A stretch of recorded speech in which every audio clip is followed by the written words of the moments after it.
everybody. You are watching the Martyr Music Channel, and I'm your host, Nick Martyr. Now, before we get into the main series here on the Martyr Music Channel, I think you should get to know both me and what the channel is about. So, about me. I love music. Music is my first love and has always played a very important role in my life. Some of my earliest memories are me riding in the back of my dad's car and listening to whatever mixed CDs he made that week. Then, once I got older, started learning the guitar and started going through my more formative teenage years. I gained a much deeper appreciation for music as a showcase of skills and talent, but also as a deeper art form that can give you a much more emotional connection. Furthermore, I love albums. Albums are such a great way to create a more extensive and cohesive expression in music. It can tell stories or just act as a showcase of what an artist is really about. As many bands that have been important to me personally, just about every single one of them has had at least one album that is equally as important. And that brings us back to the main series here on the Martyr Music Channel, my top 50 most important albums. This is a deeply personal and subjective list of albums that mean a lot to me personally. This is about me telling the stories of the albums that have shaped me both personally and artistically.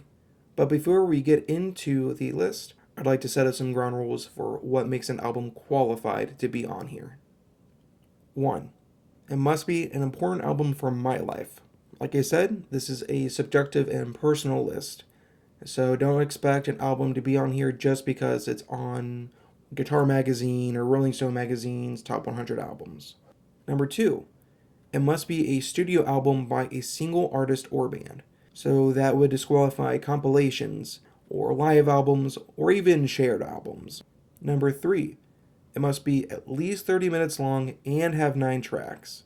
Now that seems like a good metric to go by because if it's less than 30 minutes, or less than 9 tracks, to me it feels maybe a little bit more like an EP. And I would have to draw the line somewhere anyway, so 30 minutes, 9 tracks, I think that's fairly clean. And number 4, I won't feature any more than 2 albums from a single band or artist. This is to stop certain bands from crowding the whole list and to hopefully get a little bit more diversity in my list as well. And for the albums that miss out because of the requirements, I'll have a shorter sister series on honorable mentions. These will be albums that are important to me but just didn't quite make the cut for one reason or another. So whether it's because I already had 2 albums from that band, or because the album is a live album, or just too short in one of the metrics, it will be on that list. And for the honorable mentions list, I will only be doing 1 album per band/artist since it is going to be a much shorter list. And that's all you need to know. And it's time to get into the main series. Thank you for watching, and I'm looking forward to going through this with you. I've been Nick Martyr, and you've been watching the Martyr Music Channel.